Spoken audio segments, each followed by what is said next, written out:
Assalamualaikum warahmatullahi wabarakatuh. Perkenalkan, nama saya Aditya Wahyu Kurniawan dengan NIM A210210034 dari kelas A Pendidikan Akuntansi.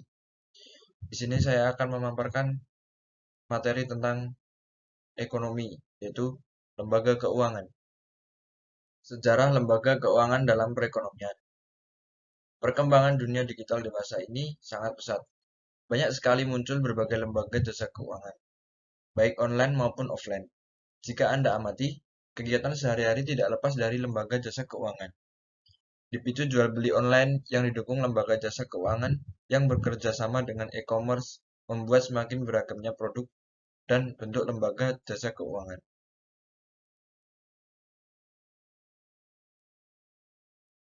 Bab 1. Lembaga jasa keuangan perbankan. Menurut UU Nomor 21 Tahun 2011 tentang Otoritas Jasa Keuangan, lembaga jasa keuangan adalah lembaga yang melaksanakan kegiatan di sektor perbankan, pasar modal, perasuransian, dana pensiun, lembaga pembiayaan, dan lembaga jasa keuangan lainnya. Berdasarkan pengertian tersebut, lembaga jasa keuangan dibedakan menjadi dua, yaitu lembaga jasa keuangan perbankan dan lembaga keuangan bukan bank atau LKBP, yang selanjutnya disebut industri keuangan non-bank. Pengertian perbankan. Perbankan adalah segala sesuatu yang menyangkut tentang bank, mencakup kelembagaan, kegiatan usaha, serta cara dan proses dalam melaksanakan kegiatan usahanya. Adapun bank adalah badan usaha yang menghimpun dana dari masyarakat dalam bentuk simpanan dan menyalurkan kepada masyarakat dalam bentuk kredit atau bentuk lainnya, dalam rangka meningkatkan taraf hidup rakyat banyak.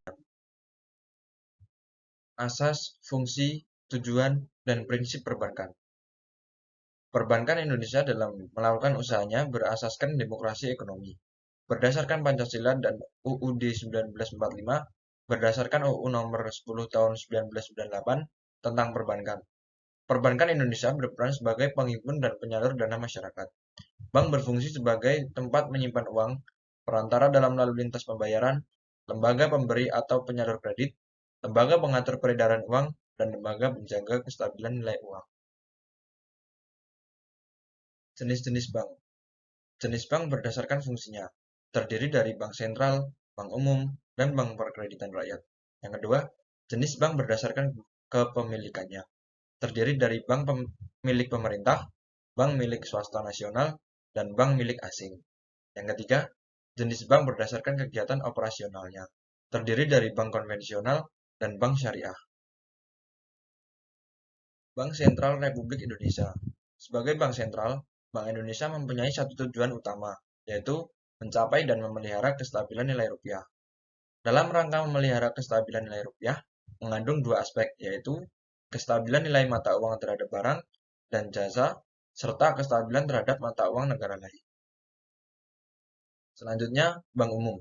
Bank umum adalah bank yang melaksanakan kegiatan usaha secara konvensional atau berdasarkan prinsip syariah yang dalam kegiatannya memberikan jasa dalam lalu lintas pembayaran. Bank Syariah. Bank Syariah adalah bank yang melaksanakan kegiatan usaha berdasarkan prinsip syariah. Keberadaan syariah diatur dalam UU Nomor 21 Tahun 2008 tentang perbankan syariah. Perbankan syariah dalam melakukan kegiatan usahanya berdasarkan prinsip syariah, demokrasi ekonomi, dan prinsip kehati-hatian. Perbankan syariah bertujuan menunjang pelaksanaan pembangunan nasional dalam rangka meningkatkan keadilan, kebersamaan, dan pemerataan kesejahteraan rakyat. Bab 2. Industri keuangan non-bank atau biasa disebut INKB. Industri keuangan non-bank adalah badan usaha selain perbankan yang melakukan kegiatan usahanya di bidang keuangan dengan cara menghimpun dana dan menyalurkannya kepada masyarakat. Industri keuangan non-bank sering disebut sebagai lembaga keuangan bukan bank atau LKBB. Didirikan sejak tahun 1972 menurut Surat Keputusan Menteri Keuangan Nomor 38 MK4 1972. Tujuan pendiriannya adalah mendorong perkembangan pasar uang dan modal agar penyaluran dananya lebih efisien, sehingga meningkatkan kesejahteraan masyarakat serta membantu permodalan usaha. Yang pertama, asuransi. Asuransi adalah salah satu mekanisme bentuk pengalihan risiko dari tertanggung atau individu atau badan usaha kepada pihak penanggung atau perusahaan asuransi dengan membayar sejumlah premi. Asuransi terdiri dari beberapa jenis, antara lain asuransi kesehatan, asuransi pendidikan, asuransi jiwa, dan asuransi kebakaran. Asuransi bermanfaat dalam memberikan rasa aman dan terhindar dari kerugian bagi nasabah. Asuransi berperan penting dalam kehidupan masyarakat. Dengan mengikuti asuransi, nasabah akan memperoleh manfaat atas jasa asuransi tertentu. Dana pensiun. Dana pensiun adalah badan hukum yang mengelola dan menjalankan program yang menjanjikan manfaat pensiun. Adanya dana pensiun memberikan manfaat bagi karyawan atau peserta dana pensiun untuk memperoleh penghasilan tertentu pada saat masa pensiun. Dana pensiun terdiri dari dua jenis, yaitu sebagai berikut. Yang pertama, dana pensiun pemberi kerja atau DPPK. Yang kedua, dana pensiun lembaga keuangan atau DPLK. Lembaga pembiayaan. Lembaga pembiayaan adalah badan usaha yang melakukan kegiatan pembiayaan dalam bentuk penyediaan dana atau barang modal. Lembaga pembiayaan meliputi sebagai berikut. Yang pertama, perusahaan pembiayaan. Yang kedua, perusahaan modal ventura. Yang ketiga, perusahaan pembiayaan infrastruktur. Lembaga jasa keuangan khusus. Lembaga jasa keuangan khusus terdiri dari beberapa lembaga atau perusahaan yang dibentuk atau didirikan untuk melaksanakan tugas dan fungsi yang bersifat khusus. Umumnya berkaitan dengan upaya mendukung program pemerintah bagi kesejahteraan masyarakat. Lembaga keuangan khusus yang dimaksud meliputi lembaga pembiayaan ekspor Indonesia, perusahaan pegadaian, lembaga penjamin, perusahaan pembiayaan sekunder perumahan, atau Persero atau PT Permodalan Nasional Madani. Lembaga keuangan mikro. Lembaga keuangan mikro atau LKM adalah lembaga keuangan yang khusus didirikan untuk memberikan jasa pengembangan usaha dan pemberdayaan masyarakat, baik melalui pinjaman atau pembiayaan dalam usaha skala mikro kepada anggota dan masyarakat, pengelolaan simpanan, maupun pemberian jasa konsultasi pengembangan usaha yang tidak semata-mata mencari keuntungan. Finansial teknologi atau pinjaman online adalah penyelenggaraan pelayanan jasa keuangan untuk mempertemukan pemberi pinjaman dengan penerima pinjaman dalam rangka melakukan perjanjian pinjam meminjam dalam mata uang rupiah secara langsung melalui sistem elektronik.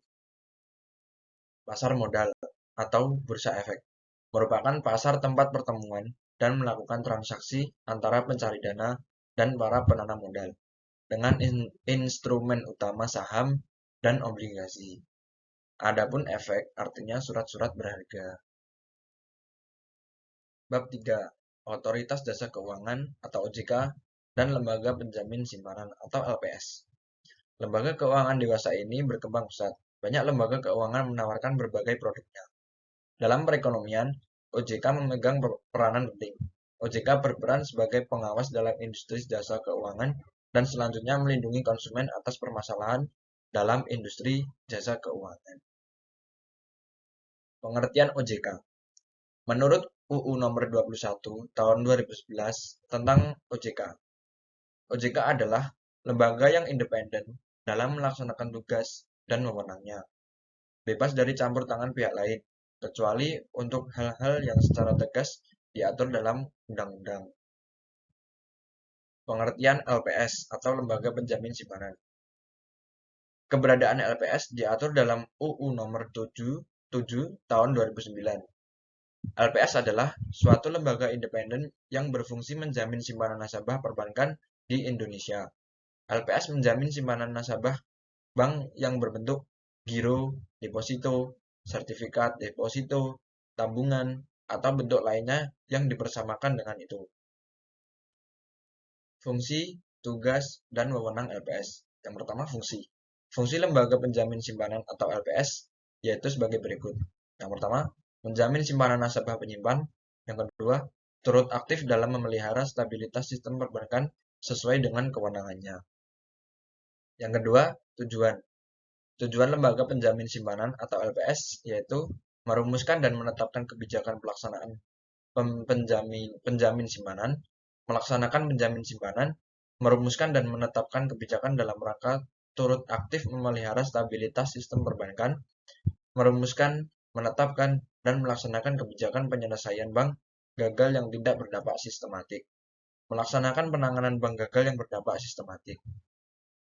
Yang ketiga, wewenang. Wewenang LPS yaitu sebagai berikut.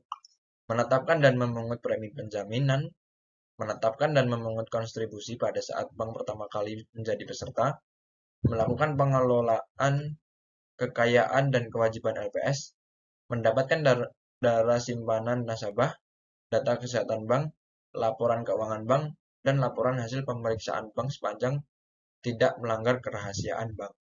Yang terakhir, melakukan rekonsiliasi, verifikasi, dan konfirmasi atas data tersebut.